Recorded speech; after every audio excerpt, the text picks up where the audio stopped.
Del Eterno vamos a tener una magnífica clase desde la República Dominicana, la tierra quisqueyana, Baruch Hashem. Y bueno, damos gracias al Eterno por esta magnífica ocasión que nos da de poder estar aquí y disfrutar de este momento tan especial, tan hermoso. Que el cielo nos asista en la clase de hoy es nuestro deseo más ferviente.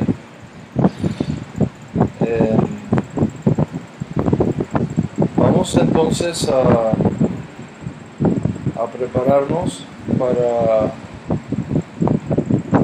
la conferencia de hoy sobre el tema que hemos venido tratando por las últimas semanas.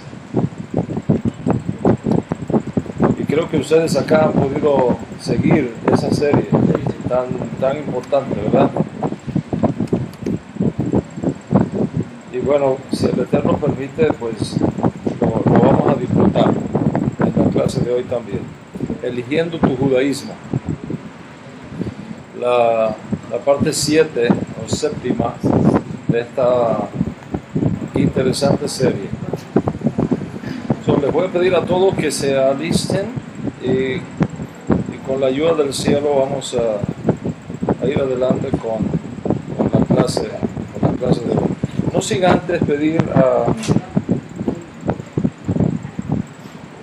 antes pedirte hacerle una consulta técnica aquí. ¿Habría alguna forma de levantar esto un poquito así? ¿Habría alguna manera de para que haya una mejor recepción? Sí, ya veo que está arreglado el micrófono. A ver, no sé si hay alguna manera de poderlo mirar así.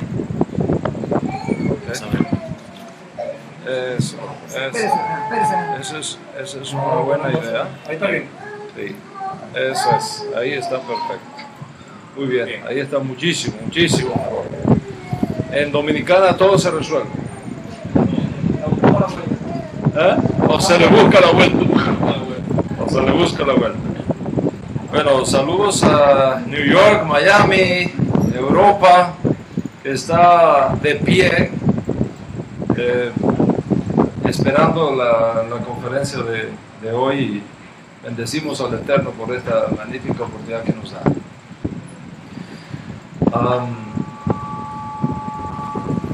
Hoy estamos ya en el 8º día del 4º mes de este año 5774, que se corresponde con el 6 de julio del año 5 de julio, ¿no? El 5 de julio. 5 de julio del año 2014, secular. Y vamos a entregar la séptima clase de esta serie, Eligiendo tu judaísmo.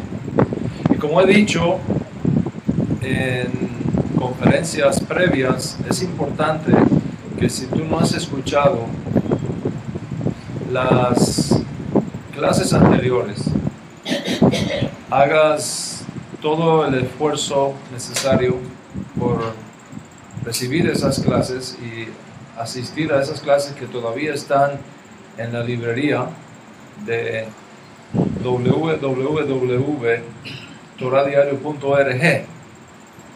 Ahí las puedes seguir después y oírlas y grabarlas y rumiarlas, toda vez que lo que hemos enseñado hasta el día de hoy nos da el entorno de los informes que voy a estar compartiendo contigo en la clase de hoy. ¿Por qué estoy desarrollando esta serie ya en su séptima clase? porque nada ocurre sin razón, de una razón. Y lo que ha causado en mí la responsabilidad de hablar de este tema son varios hechos importantes.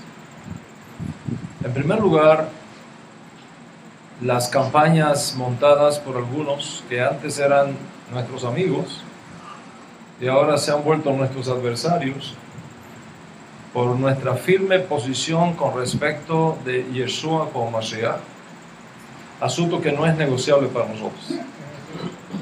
Sí, el judaísmo que nosotros enseñamos, vivimos y practicamos es judaísmo con Yeshua, no judaísmo sin Yeshua. Y debido a nuestra firme posición y defensa de Yeshua como Mashiach, y al mismo tiempo nuestra firme posición y defensa del Código Real como literatura confiable y digna de ser conocida por todos, entonces hemos sido claramente objeto de persecución virtual. Y videos por aquí, cosas por allá, tergiversando la información, desinformando a la gente, y eso demanda de nosotros una respuesta llena de amor, llena de cariño, porque nos mueve el amor de Mashiach dentro de nosotros. Y al mismo tiempo una respuesta académica, histórica, confiable, seria, responsable. Y cuando uno ve estas cosas de correos y videos, incluso hablando atrocidades de nosotros, al extremo de compararnos con Hitler o con Mussolini, y haciéndole creer a los incautos que nunca faltan en ninguna generación que estamos endemoniados y que en nosotros opera un Ruach Tameh, un espíritu sucio, y que el judaísmo que nosotros vivimos y procesamos no sirve, que el único judaísmo auténtico es el que ellos ahora profesan sin Yeshua y sin el Código Real, y por supuesto sin nosotros, que ese es el único judaísmo que vale. Y esto requería una respuesta, y aprovechamos la ocasión para darla de tal manera que todo el mundo sepa con claridad meridiana quién es quién y qué es qué. En segundo lugar, era necesario hablar de un tema así debido al resurgimiento en Iberoamérica, en el mundo entero, pero específicamente Iberoamérica, que es el área de nuestra mayor responsabilidad cultural, de una nueva generación de comunidades emergentes que están integradas por lo que nuestro santo maestro, el maestro de justicia de Israel y del mundo, su majestad Yeshua Mashiach, llamó las ovejas perdidas de la casa de Israel. Era necesario entonces, teniendo en cuenta toda esta masa de gente nueva que está surgiendo, que tengan claro todos estos aspectos que son fundacionales en la fe. En tercer lugar, era necesario hablar del tema porque mucha gente, cuando llega al estudio profundo de las raíces hebreas, luego de descubrir, como nosotros lo creemos y lo enseñamos, que el judaísmo bíblico es la única religión del mundo que puede demostrar científica e históricamente su origen divino, no entienden por qué hay diferentes judaísmos cuando el Eterno nos entregó uno solo. Por tanto, había que explicar que aunque el judaísmo dado por Dios la primera vez por medio de Moisés es uno solo, con el paso del tiempo y debido a los factores sociales, políticos y sobre todo a las diferentes condiciones de exilio que ha experimentado nuestro pueblo y fundamentados en el hecho de que cada judío es diferente a los demás, entonces se han creado diferentes interpretaciones de ese único judaísmo. En otras palabras, el judaísmo único y monolítico que nosotros recibimos de Moshe hoy existe en diferentes formas, diferentes ritos, en diferentes tradiciones y expresiones que demuestran la pluralidad de expresiones de aquel único judaísmo. Somos un solo pueblo, no question about it. No hay que, eso es indiscutible. Somos un solo pueblo, con una sola Torah, con una sola y original revelación. Sin embargo, ese solo pueblo tiene historias distintas, desafíos diferentes, realidades únicas, dependiendo del lugar, del tiempo y las condiciones dadas en la geografía de nuestra vivencia judía. Es una sola y única Torah y un solo, único y extraordinario judaísmo original, pero con diferentes tradiciones. Y es precisamente esas diferentes tradiciones lo que, para sorpresa de muchos, es lo que nos mantiene unidos a todos los judíos del mundo, dispersos en toda la faz de la tierra. Y al mismo tiempo, debido a las diferentes circunstancias, nos hace también diferentes al resto. Y esto es lo que ha causado que hoy tengamos un solo judaísmo, pero muchas expresiones de ese judaísmo, muchos ritos, muchas tradiciones. Consecuentemente, era necesario aclarar esto. Muy importante aclararlo, porque nadie puede decir, mi judaísmo es el único que existe. Nadie puede decir, mi judaísmo es el único válido. Y mucho menos nadie puede decir hoy día, mi judaísmo es exactamente igual al que salió de los labios de Moshe Rabbeinu hace 4.500 años atrás. No existe hoy día un judaísmo exactamente igual al que nosotros recibimos de Moshe.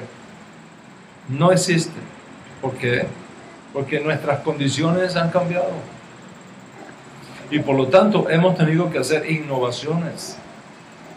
Hemos tenido que hacer reformas, adaptaciones, contextualizaciones para hacer relevante nuestra fe antigua y única a las nuevas condiciones sin alterar la esencialidad del judaísmo revelado por medio de Moshe desde Sinaí.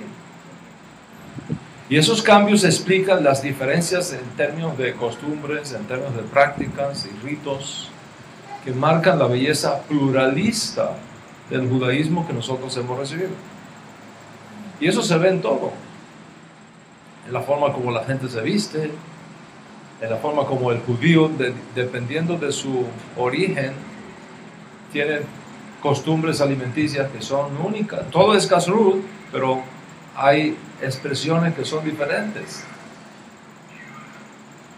No es lo mismo el judío en Polonia con un frío abrasador, un frío terrible, a 30 grados bajo cero, que tiene que vestirse de negro y cubrirse de negro todo lo que pueda, porque el negro protege mejor del frío, al judío del Medio Oriente o al judío del Caribe, con temperaturas que rayan a veces en los 90, 100 grados centígrados. No es lo mismo.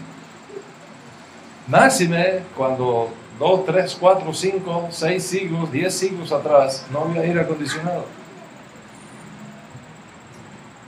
O sea, nadie, por lo tanto, puede decir, yo represento al único judaísmo que existe y los demás están equivocados. O sea, la gente tiene que conocer esto, pero no se deje influenciar por las cosas externas. Y nadie vaya a pensar que porque haya un judío que tenga los peyot grandes, aquí colgando así, largo, eso sí es judaísmo. pero los demás no. Una vez vinieron unos judíos de China, cuando la China comunista, que no podía salir nadie, a los chinos no les salvaron, apenas unos chivitos aquí, una cosita, no les salvaron. Y vinieron a Nueva York, no sé cómo llegaron a Nueva York. Y en Nueva York hay unas comunidades judías que tienen unas barbas grandes. Cuando ellos llegan y ven a los judíos de Nueva York, dicen, mira qué cosa más rara, judíos con barba.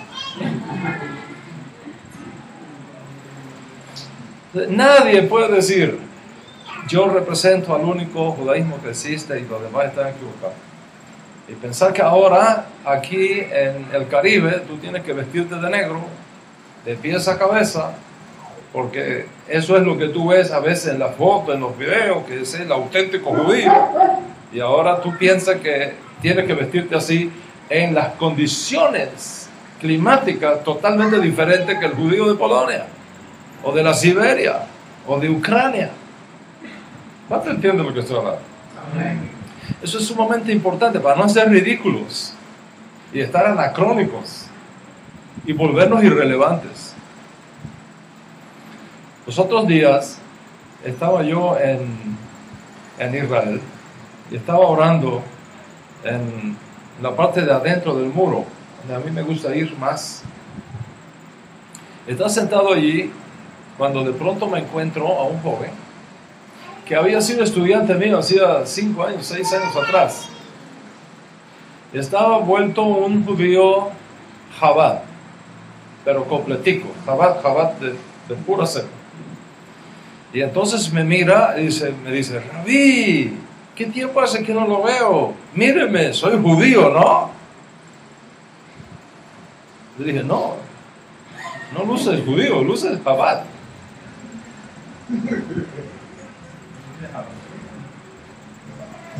Judío es una cosa que va adentro,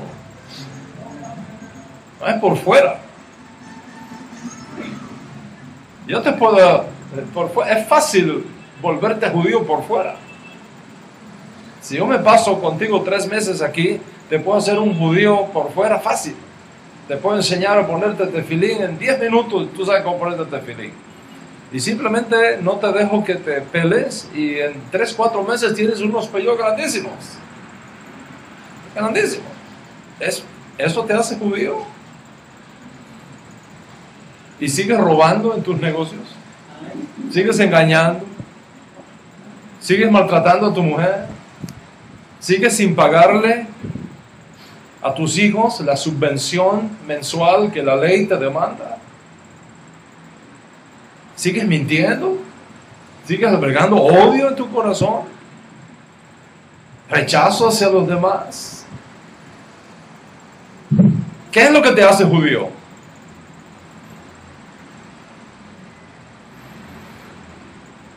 Nadie puede decir, mi judaísmo es el único autorizado, los demás están condenados. Tenemos que aceptar la unidad en la diversidad. Y decir lo contrario, como expliqué una vez, sería tan ingenuo como escuchar a una piña decirle a una manzana, por cuanto no eres piña, no eres fruta. Tanto la piña, como la manzana, como la naranja, como el mango, especialmente esos mangos que me regalaron estos días, son frutas, todas son frutas. Diferentes colores, diferentes formas, diferentes sabores. Y Dios no puso todos los nutrientes en una sola fruta. Necesitamos de todas las frutas, de su esencialidad nutritiva. Necesitamos de la misma manera de todas las formas de judaísmo que existen. Algo especial Dios ha dado a cada expresión del judaísmo, que no todo el mundo la tiene. ¿Cuánto entiende lo que estoy hablando? Es sumamente importante. No te dejes embaucar, no te dejes engañar. ¿Ok? No, dice toda roba.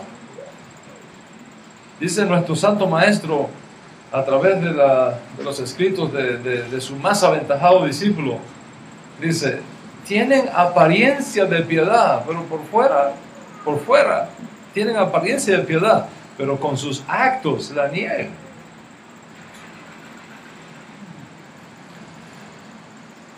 Entonces, en esa variedad, todos nos nutrimos y nos reforzamos. Por ejemplo, yo en la clase pasada hablé las expresiones más modernas del judaísmo que existe, especialmente en los Estados Unidos. No es muy popular, pero existe. El judaísmo reconstruccionista, con su líder principal, el gran rabino Kaplan, nos dejó riquezas que ni siquiera el judaísmo nazarita que nosotros profesamos teníamos, y que no tenía ninguna otra forma de judaísmo que nosotros sepamos, históricamente hablando. Y eso nos ha enriquecido a todos y nos ha bendecido. ¿Qué cosas? Por ejemplo, Bat Mitzvah para las niñas. Hasta Kaplan no había ninguna expresión del judaísmo, ni siquiera el judaísmo nazarita, que a las niñas le hiciera su fiesta de Bat Mitzvah. Solo los varones. Pero ahora, a través del aporte extraordinario que hace el judaísmo reconstruccionista, yo creo, hasta donde conozco, que no existe ningún tipo de judaísmo hoy día que no le haga su bat mitzvah a sus hijas. Y eso viene del judaísmo reconstruccionista que se dio en Estados Unidos a partir del año 30, aproximadamente. Y de la misma manera nosotros tenemos algo que aportar, que es maravilloso y que es extraordinario. La identidad de la judaidad, de nuestra mesianidad, la judaidad de nuestro santo maestro Yeshua Mashiach, nuestro Ribi, como cariñosa y respetuosamente nos referimos cuando hablamos de él, y la legitimidad del código real, cuando somos capaces de quitar del mismo los mitos introducidos por la iglesia y colocarlo en su estuche judío, a donde pertenece y de donde nunca debió sacarse, amén de la gracia sefardí que adorna la mayoría de nuestra historia. ¿Se ves? La oposición es lo que nos hace fuerte. La oposición es lo que nos permite pulir nuestro pensamiento. Es lo que nos da la oportunidad de expresar nuestra porción de la verdad que nos ha sido asignada por el cielo. Así que, lejos de ser un problema, la oposición es una enorme bendición. Porque si nosotros aprendemos a interpretar bien los hechos que ocurren en nuestras vidas, si aprendemos a interpretar correctamente, esos hechos, convencidos de que si han surgido es porque Dios mismo lo ha permitido, y si Dios lo ha permitido, siempre va a ser para nuestro bien. Gamsu de Tová, eso va a ser también para nuestro bien. Posiblemente esta serie, que ya va por su 7ª clase, no habría surgido de no haberse dado toda esta situación que he mencionado. Y consecuentemente, aun cuando nuestros adversarios lo idearon para mal, Dios lo ha encaminado para bien. Y en esto nos gozamos, y nos gozaremos aún más con la ayuda del cielo. Ellos pensaron pisotearnos y triturarnos con toda esta campaña de desinformación contenciosa, motivada por intereses políticos evidentes.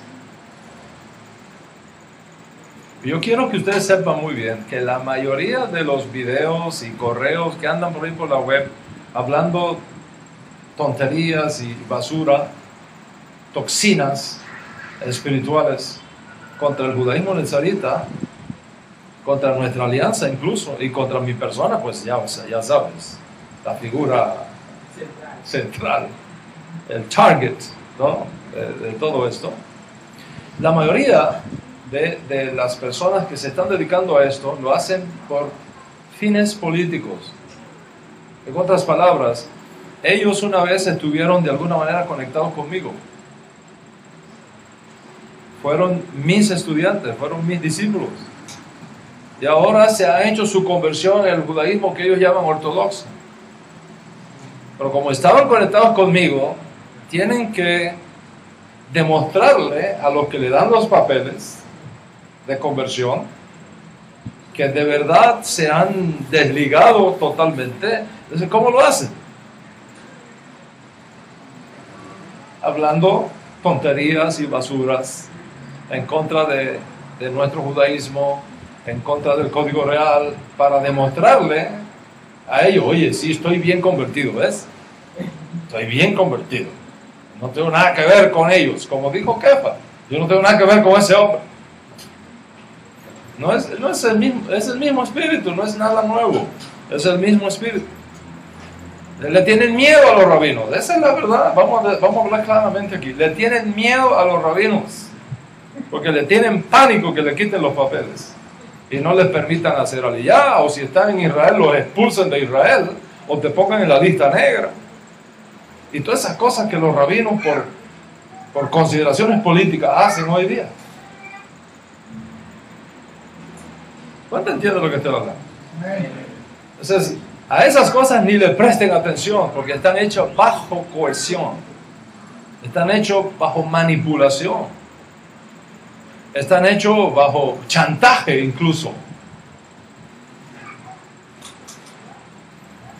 Entonces pensaron pisotearnos y aplastarnos con toda esa campaña de desinformación contenciosa, motivada por intereses políticos evidentes. Lo que ellos no saben es que cuando tú coges una aceituna y la machacas, sale aceite. Y ese aceite que sale del dolor, porque no se puede negar, pues somos seres humanos, ese aceite que sale del dolor está alumbrando los candelabros de la luz de Mashiach como nunca antes. Y además está proveyendo aceite para nutrir toda una generación. Y en eso me gozo y me gozaré aún más. Baruch Hashem. Entonces ahora que conoces el trasfondo, vas a estar más motivado aún para estudiar esta serie, incluyendo la conferencia de hoy, que es la séptima en este orden, como ya había dicho. Y como un subproducto de este esfuerzo, es una bendición para ti que estás abrazando tus raíces hebreas de la fe, ya sea de ahorita o de hace un tiempito acá. Es una bendición para ti con todos los descubrimientos históricos, teológicos, culturales que el cielo te ha enviado. Porque esta serie que se está desarrollando te permite que tengas la mejor información posible para que hagas la mejor decisión con respecto a qué escuela de pensamiento o qué tipo de judaísmo elegir para expresar de forma apropiada tu nueva identidad judía. Ya sea como uno que retorna o uno que decide ser judío por elección. Y si luego de estudiar todo esto te das cuenta que el judaísmo no es exactamente el judaísmo con sus 613 mandamientos, no es exactamente para ti, sino que tú encajas mejor siendo un justo de las naciones, viviendo con los valores y principios éticos de la fe judía, sin las exigencias y disciplina del judaísmo tradicional, entonces vive tu judaísmo como un justo de las naciones. Vive tu judaísmo como un Benei Noach, como un Benei Abraham, guardando los 7 mandamientos universales y disfrutando de tu nueva relación con el pueblo de Dios, con la rica savia del olivo natural con la cual tú has sido injertado por los medios de nuestro Santo Maestro Yeshua Mashiach. En otras palabras, el judaísmo es uno y único, recibido de Moisés, pero también tiene una ventana al mundo. Tiene una plataforma hebrea para los no hebreos. Tiene una rama judía para los no judíos, donde tú puedes encontrar tu porción en la herencia ancestral de nuestro pueblo judío y vivir excepcionalmente tu nueva fe en la riqueza de la provisión que el judaísmo ofrece para los que no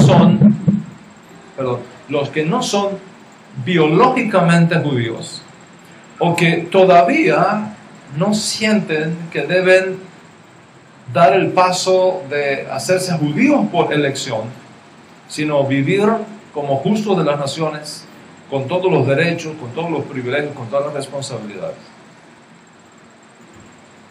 Y yo les digo algo de todo mi corazón, después de estar enseñando judaísmo por más de 20 años, con toda la experiencia que yo he ganado en 20 años en todas partes de América Latina, viendo las cosas como son, cómo se dan, cómo suceden en el mundo real, no en la oficina, en el mundo real, te digo esto, es 1000 veces mejor ser un buen justo entre las naciones que un mal judío.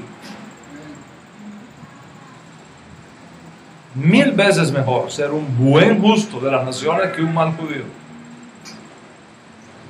Y en la clase pasada yo expuse las 5 diferencias más importantes entre el judaísmo para los judíos y el judaísmo para los no judíos. Los no judíos que han abandonado su idolatría y se han convertido al Dios de Israel sin llegar aún a la decisión de hacerse judíos y vivir como judíos, sino como tzadikim de las naciones. Y estas 5 señales del pacto que estudiamos fueron, ¿recuerdan? El Shabbat. ¿Eh? ¿Qué más? El Brit Milá, el pacto de la circuncisión. El Talit, ¿qué más? El Tzitzit, la Mezuzá. Esos son. ¿Ok? Shabbat, Tefilín, Mezuzá, Tzitzit, Brit Milá. Son 5 pactos que hace la clara separación entre la responsabilidad básica de un Yehudí y la responsabilidad básica de un justo de las naciones.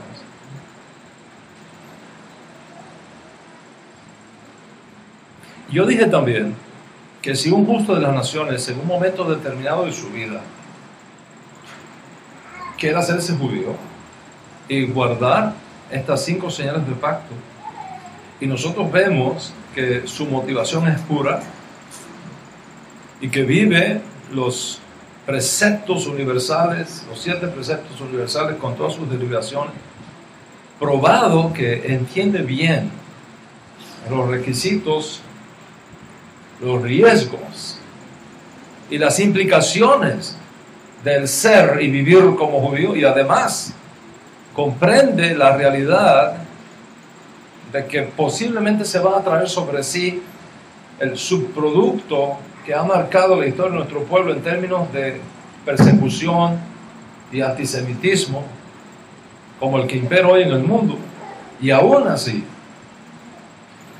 está dispuesto a unirse en las buenas y en las malas, y sobre todo en las malas, con nuestro pueblo. Entonces se le puede recibir en la clase necesaria para que haga su proceso de conversión al judaísmo por causa de los mandamientos. En este caso se vuelve judío por elección, a diferencia del judío por retorno, o por despeje de dudas, o por restauración de identidad, o en el caso de un judío que nunca ha perdido su identidad judía, pero que no vive como judío, vive secular, y entonces decide retornar y hacerse observante, es decir, el movimiento Baal Teshuvah, que es muy fuerte en el mundo judío hoy día.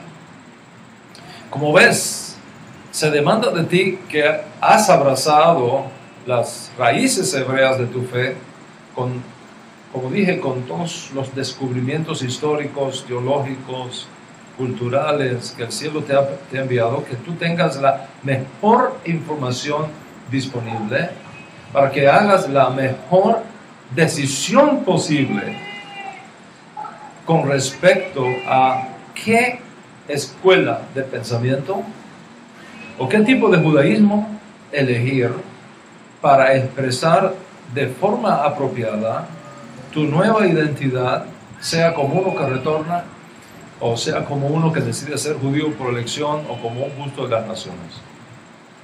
Es decir, la educación, la información es clave para una buena elección.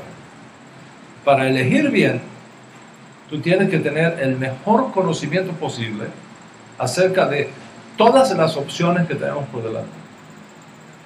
Y consecuentemente, quiero poner delante de ti toda esa información básica que tú necesitas para que tú puedas hacer decisiones inteligentes, no decisiones emocionales.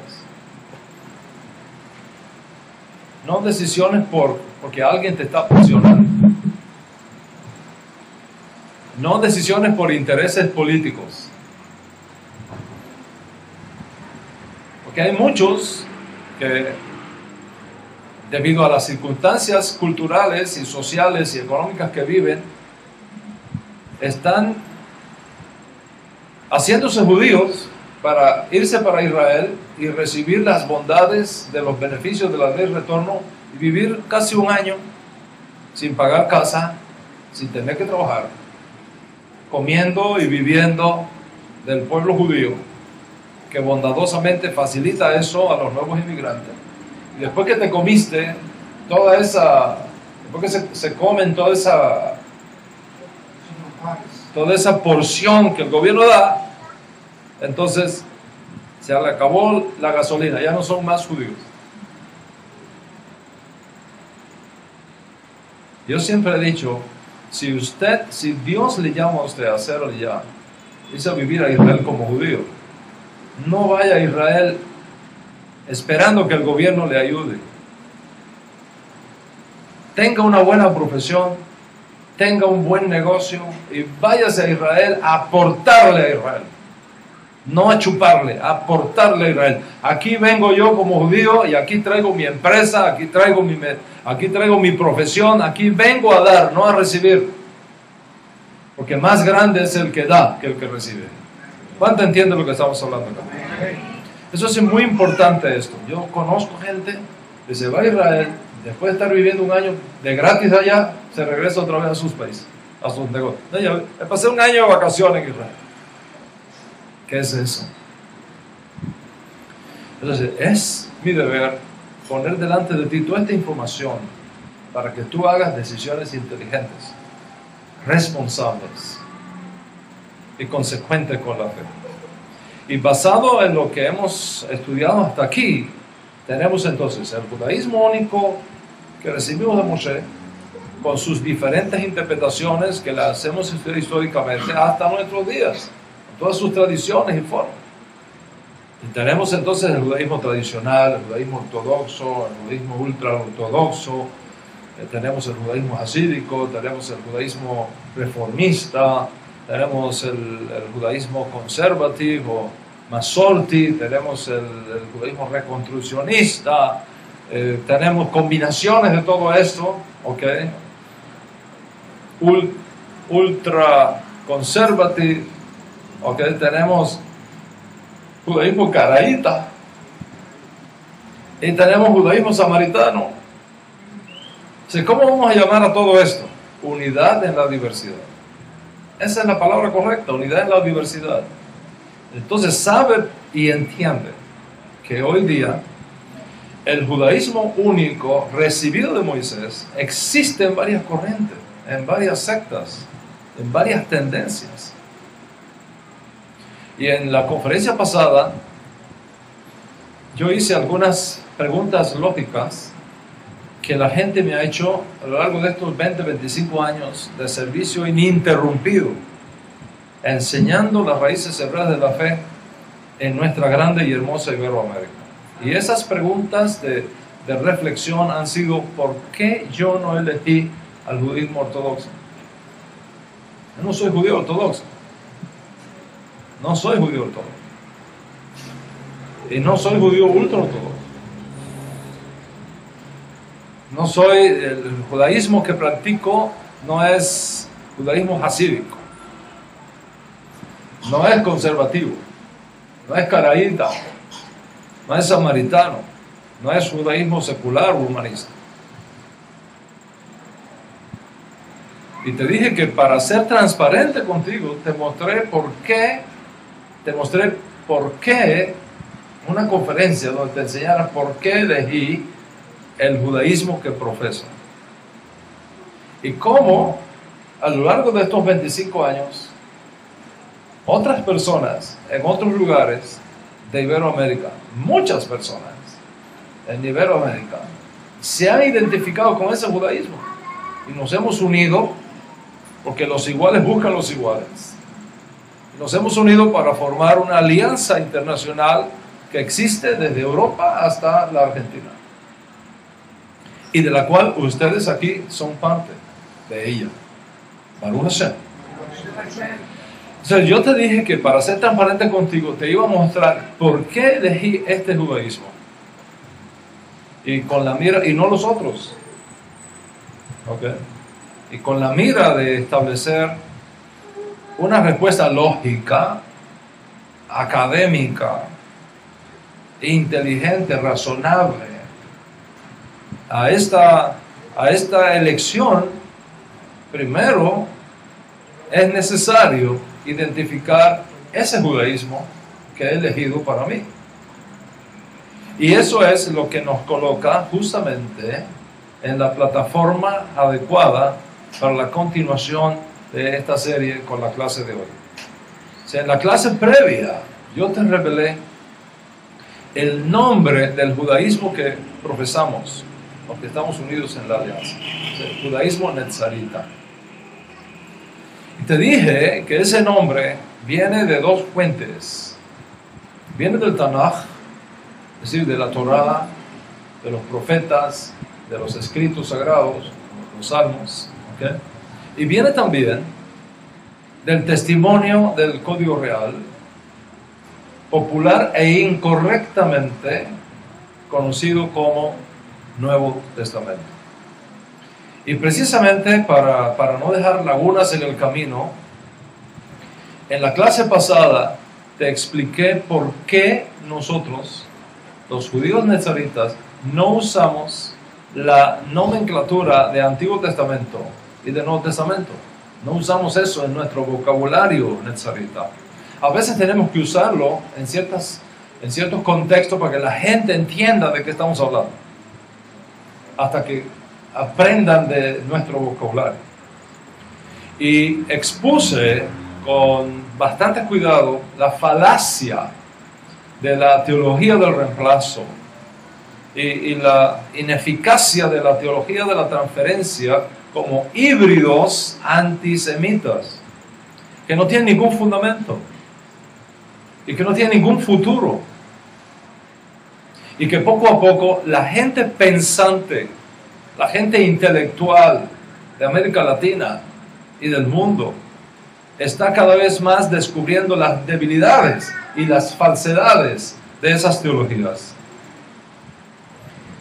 Y expliqué también los 10 legados que nuestro santo maestro, el maestro de justicia de Israel del mundo, su majestad Yeshua Mashiach, nos entregó y que constituye la plataforma ideológica de nuestro judaísmo. Y es importante que ustedes, en esta comunidad específicamente donde me encuentro en este momento, así como en el resto de las comunidades de nuestra alianza, sobre las cuales el Eterno me ha colocado como líder espiritual, es importante que cada uno de ustedes conozca ese legado, se identifique con él y lo haga prosperar en su vida, en su casa, en su comunidad, en su ciudad, en su país y en todo el mundo. Y me vi en la necesidad de enseñar sobre todo esto como un paréntesis para explicarte por qué elegí para mí lo que llamamos judaísmo netzarita, y que es el tema que nos va a ocupar específicamente, por la ayuda del Eterno, en la conferencia de hoy. En otras palabras, cuando tú oyes y miras y estudias los 10 legados de Yeshua, como se explicaron en la clase pasada, podrás comenzar a vislumbrar la grandeza y la belleza del judaísmo netzarita. Bien, he dicho, y lo voy a repetir, que el nombre Netzarim viene del Tanaj. Tanaj es un acrónimo de Torah, Nevi'im, Ketuvim. ¿Okay? Y viene también del testimonio de los sagrados escritos que llamamos Código Real. Le llamamos Código Real por dos razones. Primero, porque está escrito en códigos. No es lo mismo el estilo literario de Meir, misnaico, al estilo literario de Yohanan, que está escrito a nivel sod o místico. Son totalmente diferentes. ¿Okay? Es decir, el Código Real está lleno de códigos que uno tiene que conocerlos para poder navegar en el mundo del Código Real, un mundo donde hay diferentes autores, diferentes circunstancias, diferentes momentos, diferentes entornos, y que tú tienes que conocerlo para que sepas, como se dice en América Latina, bregar con eso y moverte en esas aguas. Por eso se llama código en primer lugar. Y en segundo lugar, real, porque viene de la realeza de la casa de Israel. Viene de la realeza de la casa de David. Por eso es que en hebreo, nuestro texto Receptus tiene un nombre. Azofeja Malputi Lebei David. El código real de la casa de David. Porque ese es su propósito. La restauración del reino prometido de David. Aquí finalmente en la tierra. Un reino que según los profetas nunca tendrá fin. Amén. Entonces, recuerda que Netzarim no tiene nada que ver con el voto nazareo, no tiene nada que ver con Sansón. ¿Ok? Y recuerda también que Netzarim no tiene nada que ver con una denominación cristiana que lleva el nombre de los nazarenos. ¿Ok? Dos cosas totalmente diferentes. Te expliqué que aunque magnesia y gimnasia se parecen, no tiene nada que ver la una con la otra. Veamos entonces, además de los 10 legados de Yeshua, algunos textos que comiencen a arrojarte luz de por qué llamamos a nuestro judaísmo netzarita. Y esto es extremadamente importante. Y cada uno de los miembros de nuestras comunidades debe conocer esto y conocerlo bien. El testimonio que nos da el Código Real. Vamos a ir al cuarto Masoreta, el cuarto libro del Código Real.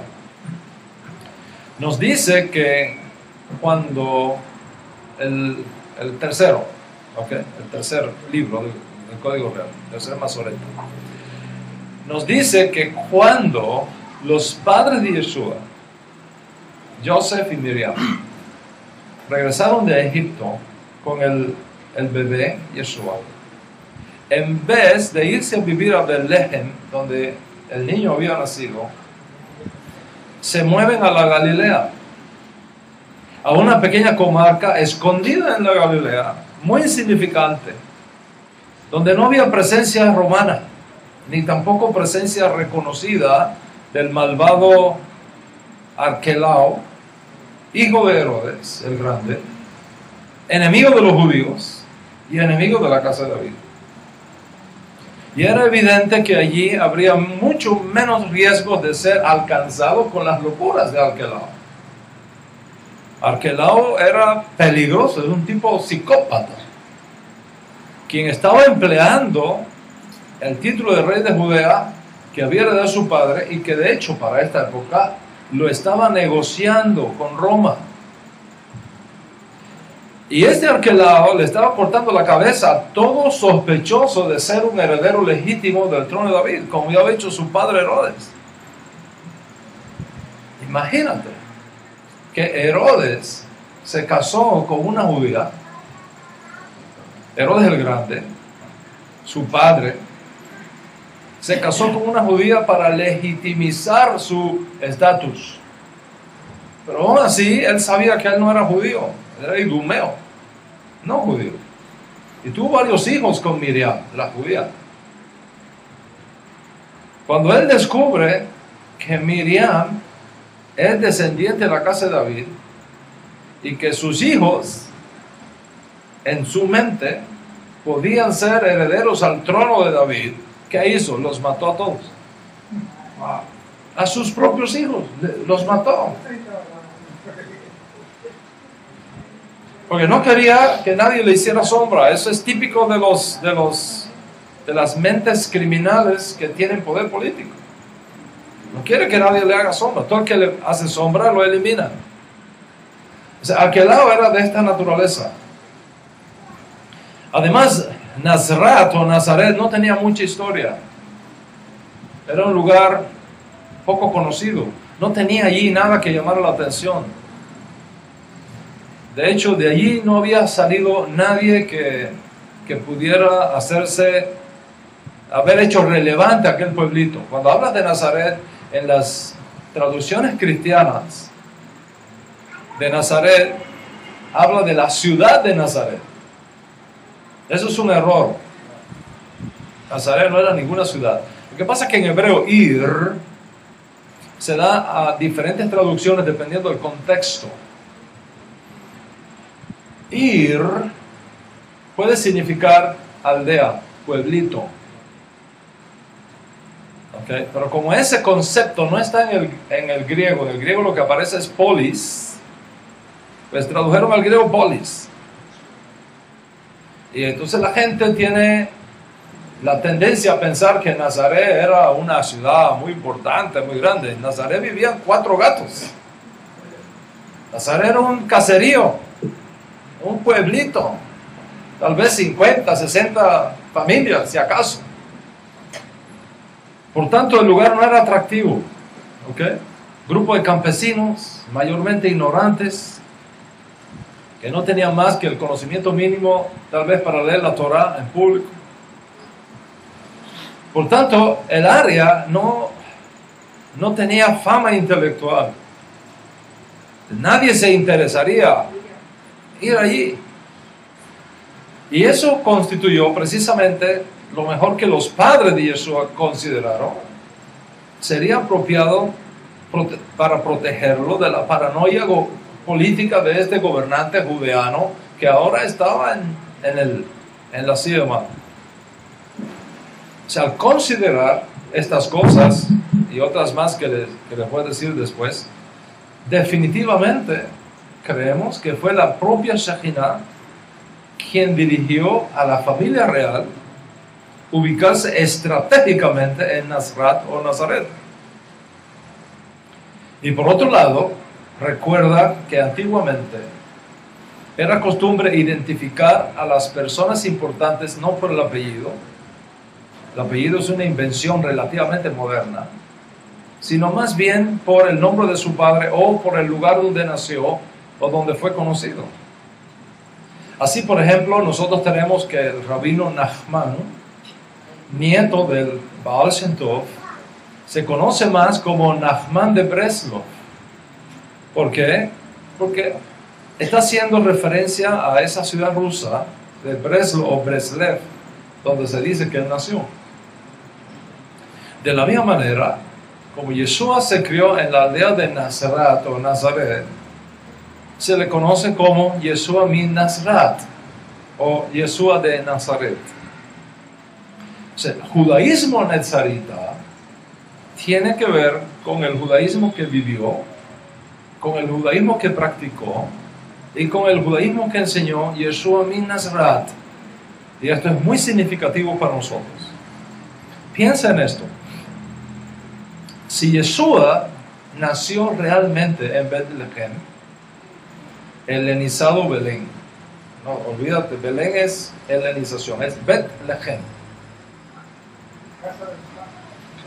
Casa del pan.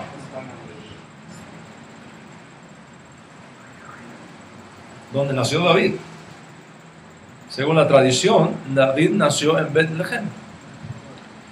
Si Yeshua nació en Bet-Lehem, ¿por qué no lo conocemos como Yeshua mi Bet-Lehem? ¿Por qué no? ¿Por qué no se le conoció, por ejemplo, como Yeshua mi Galil? O Yeshua el Galileo, siendo que la mayor parte de su vida tuvo lugar en esa región, en esa provincia norteña de Israel. ¿O por qué no se le llamó Yeshua de Kefarnahum, donde desarrolló la mayor parte de su trabajo público de forma oficial?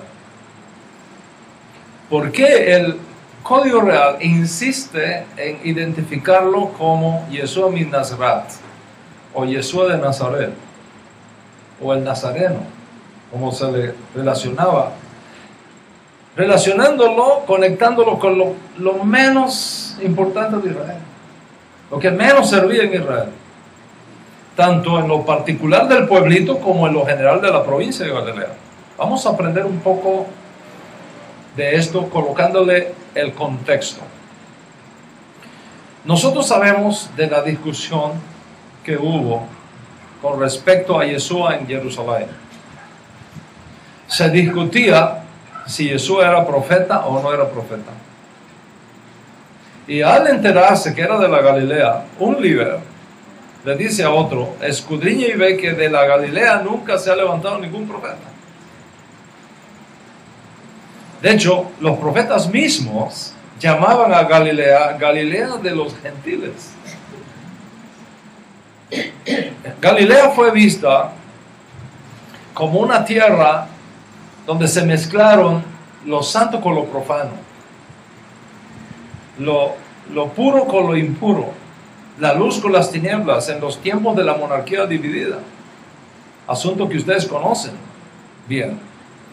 Y si hay alguien de los que está escuchando la conferencia de hoy que no lo conoce bien, yo les recomiendo que lea un libro que se llama Raíces Hebreas del Cristianismo, escrita por Dan Ben Abraham. No sé si conocen ese autor. Okay. Leas ese libro, ahí está toda esa historia, que no hay que repetirla toda aquí. Creo que ustedes conocen bien ese contexto. A diferencia de los babilonios, y esto es un punto muy importante, a diferencia de los babilonios cuya política de inmigración era diferente a la política de inmigración de los asirios. ¿Cuál es la política de inmigración del imperio babilónico? Que a todas las personas que ellos traían de las conquistas de sus guerras, les permitían vivir en comunidades cerradas en su territorio. ¿Okay? Les permitían vivir juntos. ¿Okay? Mientras que la política de los asirios era totalmente diferente.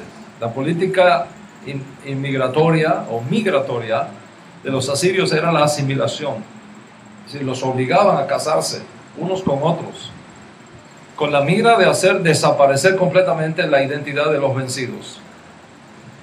Y eso es lo que explica, en parte, por qué los israelitas llevados a Babilonia mantuvieron su identidad judía, mientras que los israelitas conquistados por los asirios, es decir, las 10 tribus norteñas de Israel, se mezclaron.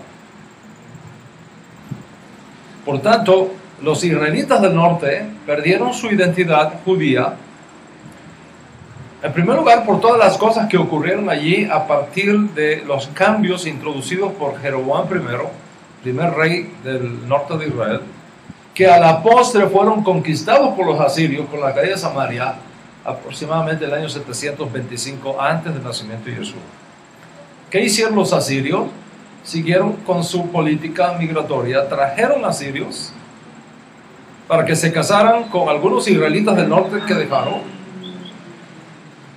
y que habían sido conquistados, y se llevaron para Asiria a muchos israelitas y los mezclaron allí, amén de que otros tuvieron que huir hacia todos los puntos cardinales de la tierra. Entonces, con los cambios religiosos introducidos en esa área, primero por Jeroboam y luego por la imposición asiria, con la traída incluso de sacerdotes asirios para desarrollar cultos paganos en el área, etc., el Israel del norte, dejando ya de ser una monarquía y ubicado en la Galilea, vino a ser una región gentil. Eran vistos más como gentiles y criadores de puercos que cualquier otra cosa. Y al oír que Jesús era de la Galilea, no es de extrañar que reaccionaran como reaccionaron.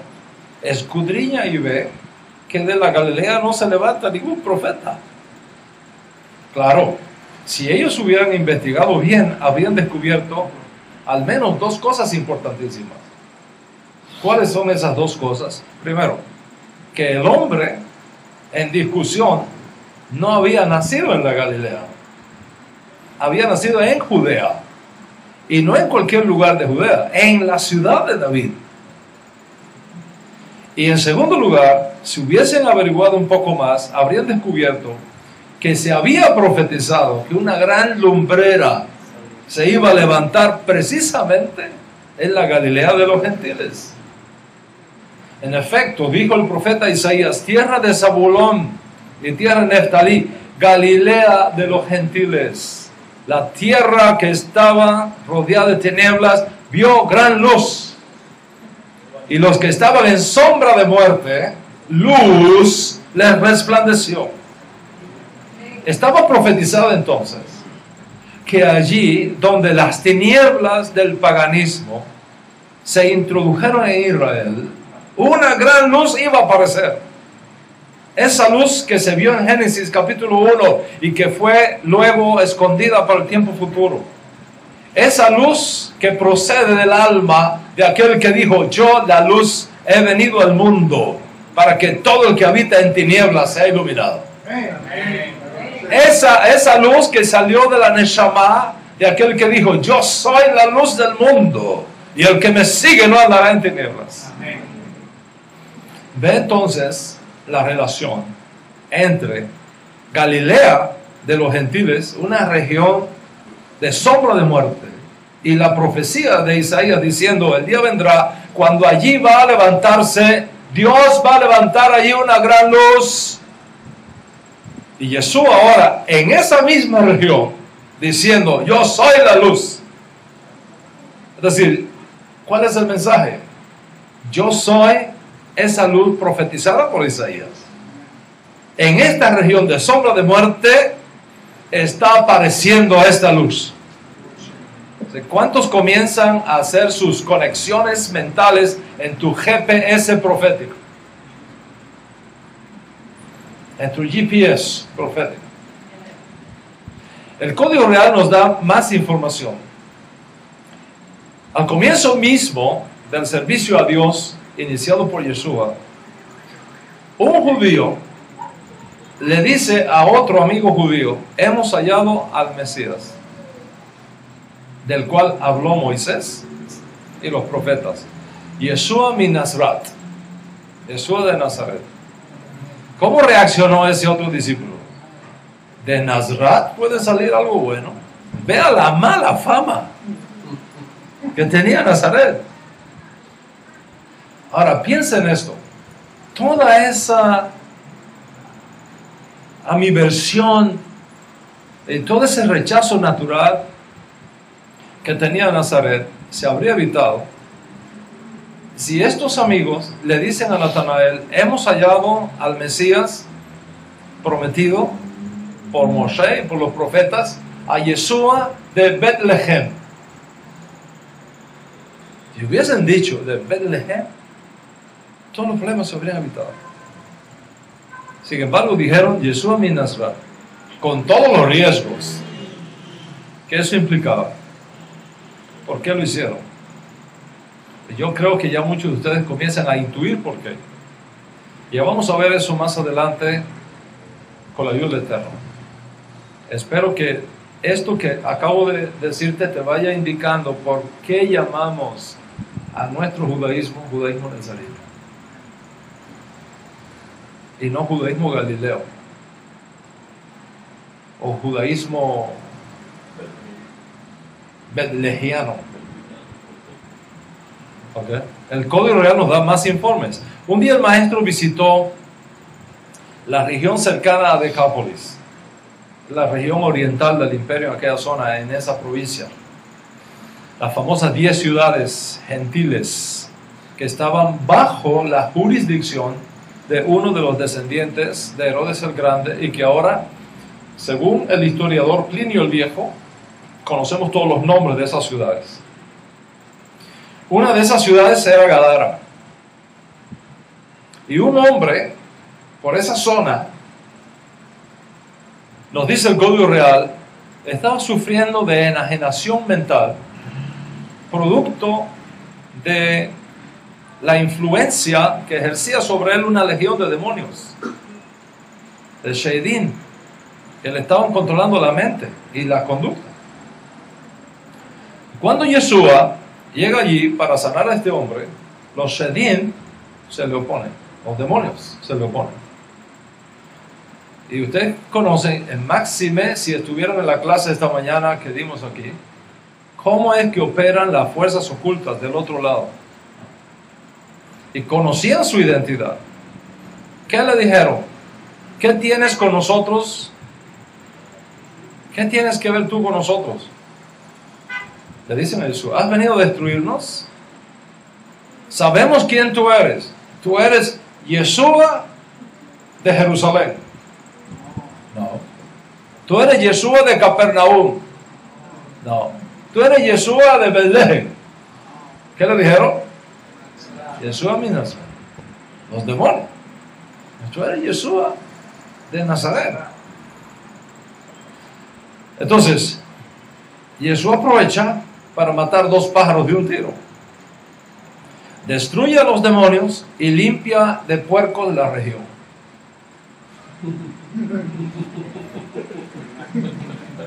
Ahora la pregunta es, ¿por qué los demonios no lo identificaron como Mashiach ben David o como Mashiach ben Lejen, sino específicamente como Yeshua mi Nazaret? Ahora tú puedes ir atando cabos para ir entendiendo por qué nuestro judaísmo es llamado judaísmo nazarita, es decir, está promoviendo un judaísmo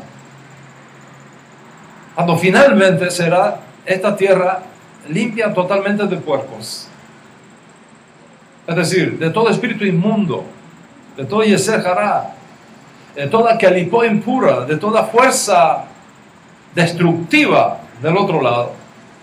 Ese es el judaísmo que proclamamos. El Código Real nos da más informes. Nos dice, por ejemplo, que cuando Yeshua estaba haciendo su entrada en Jerusalén, montado en un burro, esta mañana hablamos del burro. ¿Se acuerdan del burro de esta mañana? Ok. Cuando el maestro hace su entrada en el burro en Jerusalén, de paso voy a decirles que si ustedes lo quieren, les puedo dar una cita, un link, una conexión de internet, donde está un muchacho judío ortodoxo, nacido en Israel, que hoy día confiesa que Yeshua es Mashiach. Okay. Hoy día confiesa que Yeshua es Mashiach.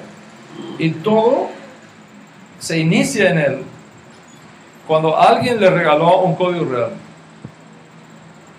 Cuando él empieza a leer, le vinieron preguntas a la mente. Pero una de las preguntas que más le llamó la atención es la profecía de Isaías, del profeta Zacarías, que dice, tu rey viene a ti montado en un burro. Entonces, él va al rabino. Él es judío ortodoxo de Israel.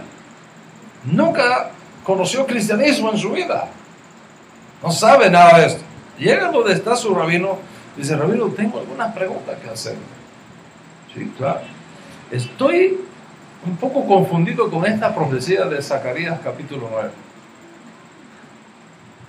¿Y qué es lo que te confunde? Que dice que el rey Mesías va a entrar a Jerusalén en un burro. Eso está bien para la época aquella, pero hoy día, cuando yo veo Jerusalén moderna, que no hay forma que nadie entre en un burro a Jerusalén, porque se lo llevan, los carros se lo llevan, los buses se lo llevan, es un mundo moderno totalmente. ¿Cómo va a venir el Mesías montado en un burro? Si es imposible que pueda venir a Jerusalén montado en un burro. Entonces, ¿dónde está el Mesías nuestro? Entonces, él dice que el rabino se queda pensando y dice, no, mira, ¿sabes qué pasa? Que la palabra burro en hebreo es jamor.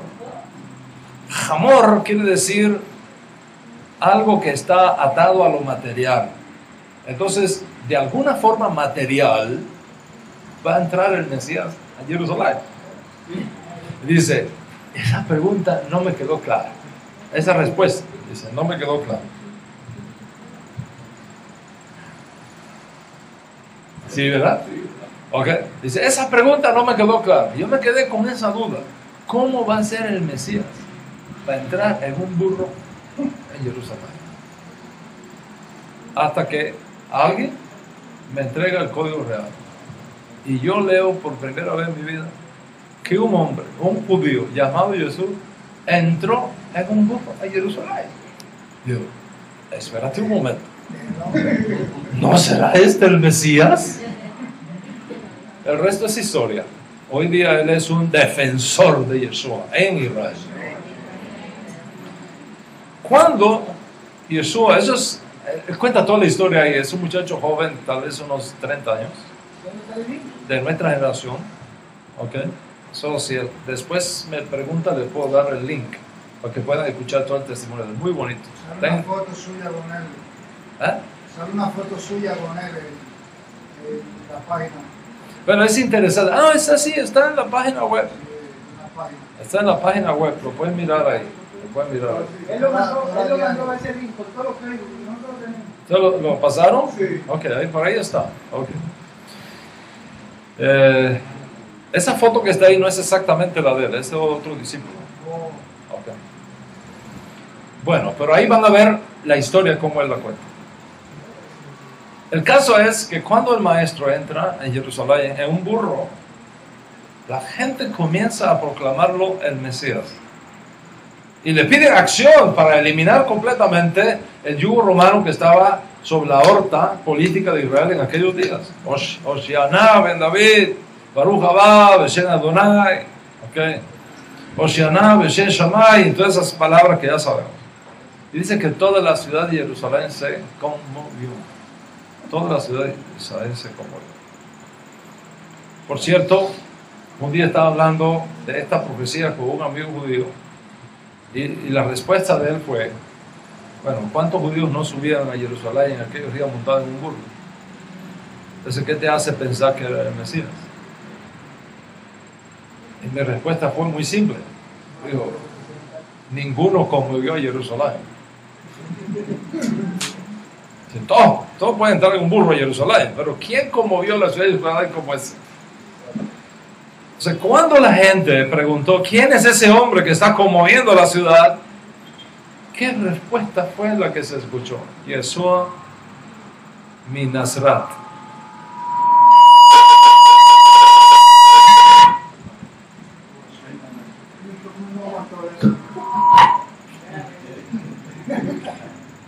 Too much power. Ok. Eso fue lo que la gente escuchó. Yeshua mi Nazaret, el profeta de la Galilea. Yeshua de Nazaret, el profeta de la Galilea. Anota eso, Yeshua mi Nazaret, el profeta. Y ahí es que va tomando nombre nuestro judaísmo. Uno que finalmente verá la consagración del trono de David en Jerusalén con un reino que no tendrá final. El Código Real nos dice más. Cuando fueron a arrestar al maestro, los líderes religiosos que compraban sus títulos de Roma en aquellos días, tuvieron que alquilar mercenarios romanos y pagarles para que fueran a arrestarlo. Ellos buscaban a un hombre que tendría que ser identificado por Yehuda, porque no lo conocían.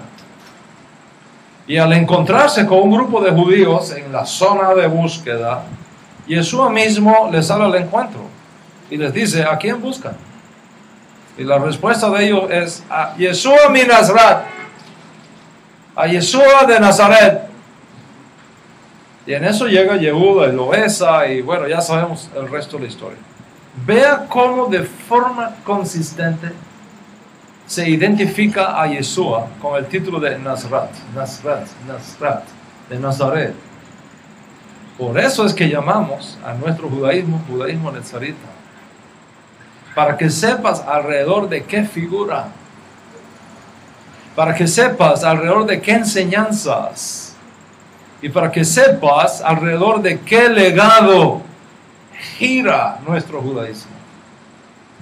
El Código Real nos da más información. Nos dice que cuando lo clavaron en el madero, Pilatos, que era el procurador romano en aquellos días, ordenó que sobre su cabeza se colocara un título escrito en las 3 lenguas. Recuerden que era Pesaj, y los judíos venían de todas partes del imperio a santificar Pesaj en Jerusalén. Cuando el templo está en pie, Pesaj no se puede hacer en otro lugar que no sea en Jerusalén. Había judíos de todas partes del mundo allí. All right. Entonces, él ordena que ese título sea colocado encima de la cabeza de Yeshua en las 3 lenguas que se hablaban en el exilio: el hebreo, el latín y el griego, en ese orden: hebreo, latín y griego. ¿Qué decían esas enigmáticas letras? Yeshua mi Nazaret, Yeshua de Nazaret, el rey de los judíos. Entonces, ¿por qué hasta el propio Pilato, enemigo de los judíos, es movido a identificar a Yeshua con Nazaret? Porque eso es lo que se lo conocía, eso es lo que se hablaba, eso es lo que estaba en la boca de la gente. El Código Real nos dice más todavía. Cuando los apóstoles enseñaban y predicaban, tanto en el templo como en las sinagogas, como en las casas, al mencionar a Yeshua, siempre lo relacionaban con Nazaret. Siempre lo relacionaban con Nazaret. En efecto, después de la desaparición temporal del Ribi, sus estudiantes continuaban identificándolo como Yeshua mi Nazaret. Eso está documentado en el Código Real, Memorias, capítulo 4, capítulo 10, por todos lados. Yeshua de Nazaret es la piedra reprobada. Sepan que en el nombre de Yeshua de Nazaret, siempre, Yeshua mi Nazaret, Yeshua mi Nazaret. Es más, el Código Real nos da un informe extraordinario, donde pasados varios años, unos 10 años después escucha esto, 10 años después de la desaparición física temporal de nuestro Santo Maestro, cuando el rabino Shaul de Tarso está llevando el judaísmo a los gentiles, las autoridades judías de aquellos días lo acusaron ante un tribunal romano. Seriamente lo acusaron. ¿Ok? Dice: hemos hallado, se juntaron contra el rabino Shaul y lo acusaron de que era una plaga. Es más, cuando Shaul está en esa defensa, tuvo que escucharlo de sus propios hermanos judíos, la acusación. ¿Cuál fue la acusación que presentaron? Hemos hallado que este hombre, rabino Shaul, este hombre es una plaga. Sí. Como que las cosas no han cambiado, ¿verdad? Porque Pablo ahora, ¿no?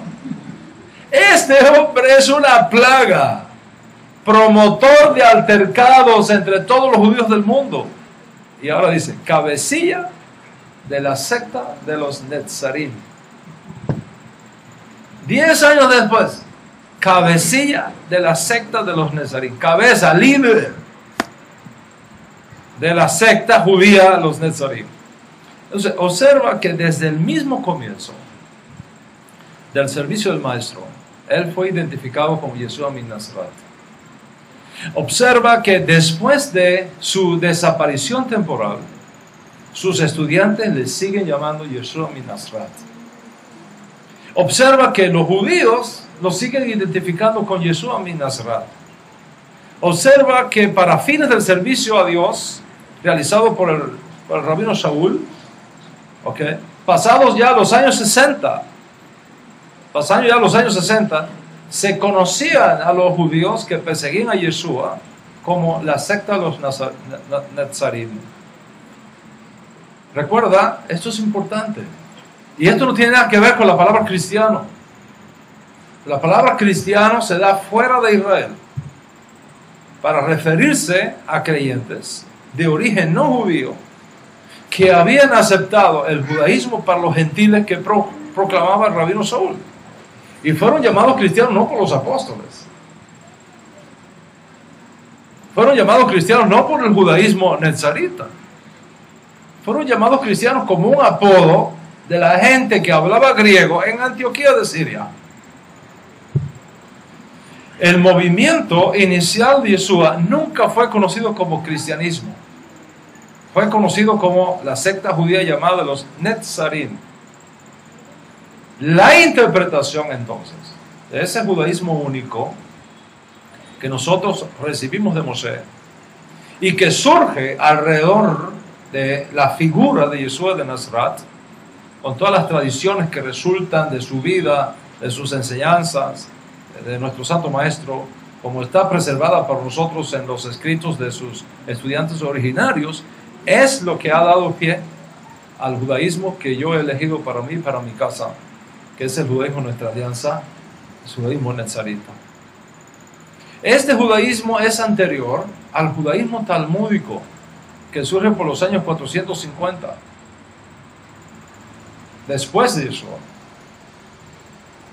Este judaísmo es anterior al judaísmo misnaico que surge 150 años después de Yeshua.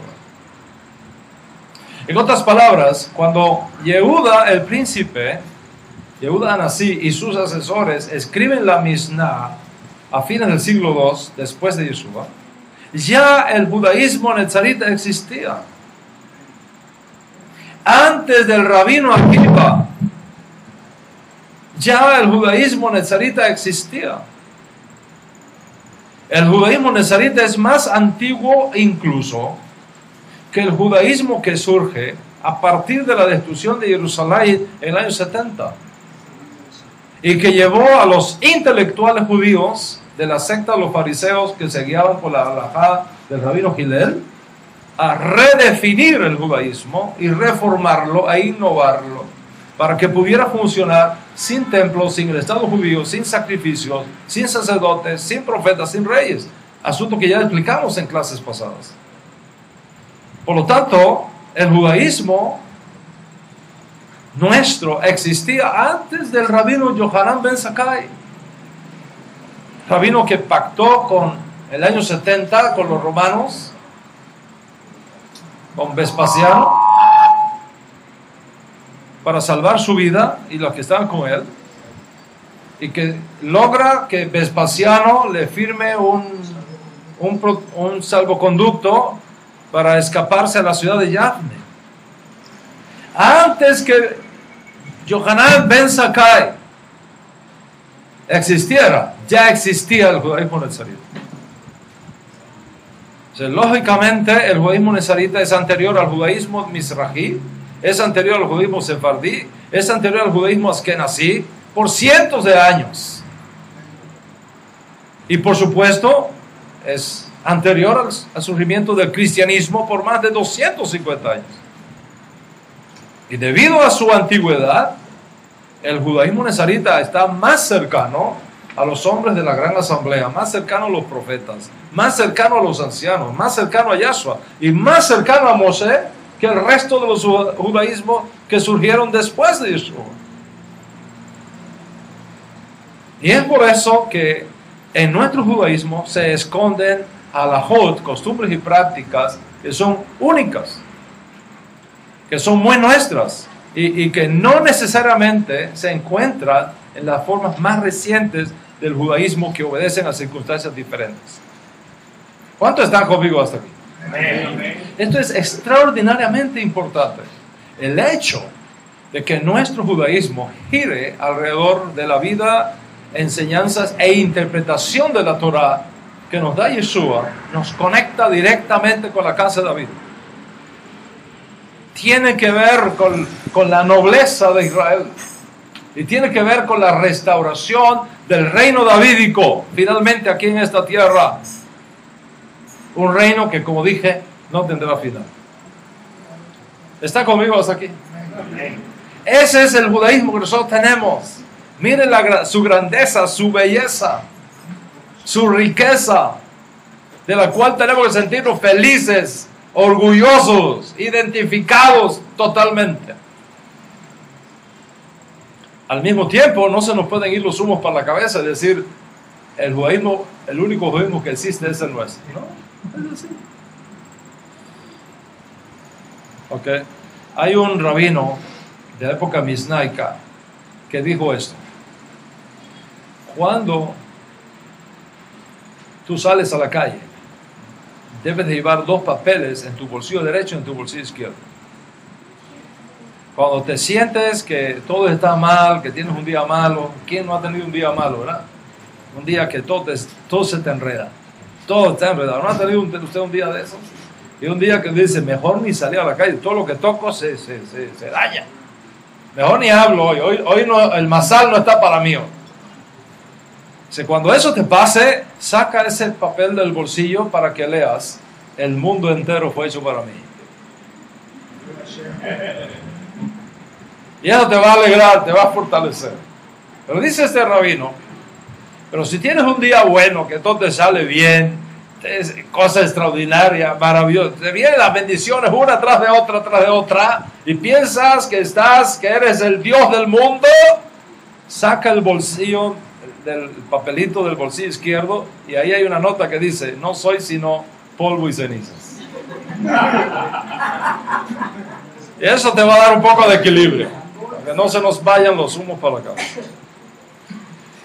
Entonces, este judaísmo nezarita del cual estamos felices, que expresa bien mi identidad, que se da en el suelo de Israel antes de la destrucción del segundo templo, y que fue parte del multifacético mundo académico del judaísmo de los días de ese segundo templo, cuando existían diferentes escuelas, diferentes tradiciones judías, como ya hemos explicado. Ese judaísmo ha seguido vivo todo el tiempo. En ocasiones visible, en ocasiones, hay que decir, la mayor parte de nuestro tiempo, debido a las persecuciones y los asesinatos de nuestros líderes, en la clandestinidad. Pero ese judaísmo nunca dejó de ser.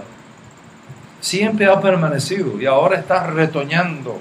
Como dice, un retoño saldrá de sus raíces. Ahora ese judaísmo está retoñando con nuevas fuerzas, con nuevos bríos, como nunca antes en su noble, extraordinaria, difícil y compleja historia. Y ustedes son parte de ese retoño de la casa de Dios.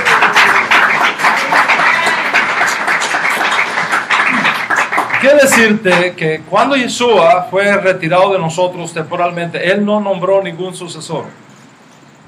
Nos dejó su legado, su inspiración, nos dejó su neshama, nos dejó su espíritu.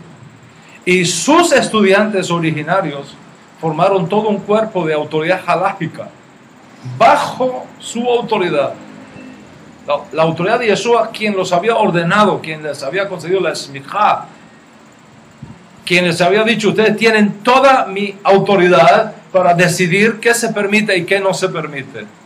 Y cuando ustedes se junten para resolver cualquier asunto halágico, aunque sea solamente 2 o 3, yo voy a estar ahí en medio de ustedes hasta que termine esta edad presente. Y es importante que tú sepas quiénes fueron esos líderes extraordinarios, luminarias, que forman parte de nuestra historia noble, magnífica, gloriosa, que está ligado a Yeshua, el más extraordinario de todos los judíos que ha conocido Israel. El judío que ha hecho popular a Dios en el mundo, que es nuestro honor y es nuestra gran satisfacción. Pero nuestro tiempo por hoy ha terminado. En nuestra próxima clase, con la ayuda del Eterno, les voy a mencionar quiénes fueron esas luminarias que formaron parte de esta historia hasta que el Eterno te la ha puesto en tus manos, como un legado extraordinario. En otras palabras, a nosotros hoy día se nos ha entregado esa antorcha y es nuestra responsabilidad seguirla encendiendo hasta que el mundo entero se llene del conocimiento y de la luz de nuestro Santo Maestro Yeshua Mashiach. Y es por eso que estamos aquí, es por eso que sufrimos oprobios y superamos obstáculos, porque la Neshama de Mashiach está en nosotros. Amén. Pues su presencia nos acompaña cada día. Y no tenemos que ir a un sepulcro a rezarle, porque la muerte no pudo retenerlo. Amén. Y Él vive y vive para siempre. Amén. Ese es nuestro Ribi. Y a Él seguimos y sus enseñanzas proclamamos y llenaremos al mundo entero de su honor y de su luz. Amén. Con la bendición del cielo. Amén. Y con el concurso de todos los hombres y mujeres que el Eterno está levantando en estos días, reconociendo esta gran verdad. Amén. Bendecidos sois ustedes, a quien Hashem les ha mostrado este secreto, porque nadie puede venir a mí si el Padre no lo trae. Amén. Y a que a mí viene, yo lo echo fuera. Ese es el gran mensaje.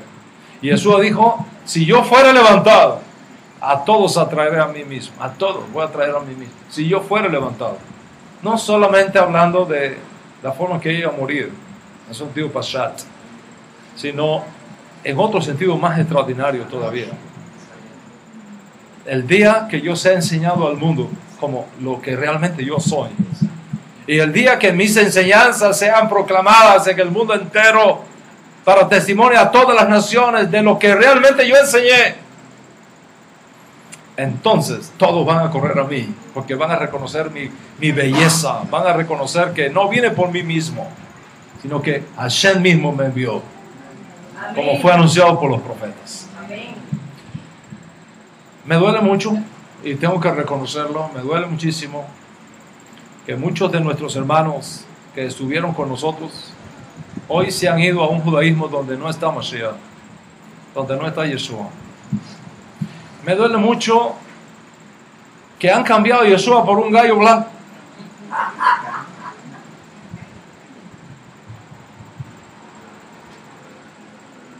En Yom Kippur, sacando un gallito blanco y dándole vuelta en la cabeza, buscando expiación con la sangre de una gallina.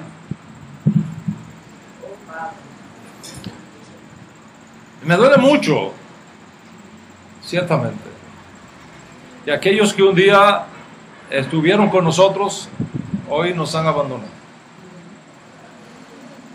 Lo que más me duele es que en una época donde la mayor cantidad de judíos que nunca perdieron su identidad, como este joven ortodoxo que les mencioné del burro, cuando más judíos en Israel y en el mundo están reconociendo la belleza de Yeshua, están reconociendo la grandeza de Yeshua, estos, por miedo a los hombres y por las ventajas que los hombres dicen que le ofrecen, están cambiando a Yeshua por un plato de lentejas. Que Hashem tenga piedad de ellos y misericordia de ellos, porque no saben lo que hacen. y que toda esta maldad y todo este pecado que están cometiendo de la Lashon Hara contra nuestros santos maestros no les haya tenido en cuenta. Que Hashem los considere que perdieron la mente y no les he imputado tan grave daño. Pues Yeshua dijo palabras muy fuertes. Él, que es la encarnación del amor, de la bondad, de la misericordia, digo estas palabras muy fuertes.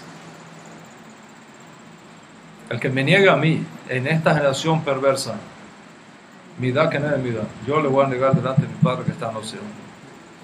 Pero dijo más, dijo, el que haga tropezar a uno de estos pequeños que creen en mí, sacando todos estos videos de confusión, de hacer tropiezo a los demás, como este último que han sacado por ahí de que Yeshua murió como un rasha porque le pusieron una piedra grande. Imagínate tú, le pusieron una piedra grande. Y que el Talmud que dice que a los rasha se le ponía una piedra grande. No he conocido un anacronismo ni una estupidez académica, histórica más grande que eso. Y hay incautos que se creen esas cosas. Cuentos de hadas. El Talmud también dice que cuando un hombre muere a la mitad de sus días es porque es un rasha. Así que vamos a decir, le vamos a aplicar eso que fue dicho en el siglo V al Arizal, que murió jovencito, o se lo vamos a aplicar al Rabí Nachman, vamos a decir que el Rabí Nachman de Breslo es un rasha porque murió a la edad corta de 30 y tantos años. ¿Eso es académico? ¿Eso es histórico? ¡Qué vergüenza! Y qué tristeza. Que Hashem tenga piedad de esas almas y no les sea tomado en cuenta tan grave pecado. Sean ustedes felices y considérense bendecidos por haber recibido esta revelación. Sean consecuentes con ellas. Cuiden esa gran perla que les ha sido dada. Cuídenla como un tesoro grande. Y no negocien a Yeshua por nada, mucho menos por las prebendas falsas de los hombres. Paz sea sobre ustedes y paz sea sobre todo Israel, ahora y siempre. Amén y amén.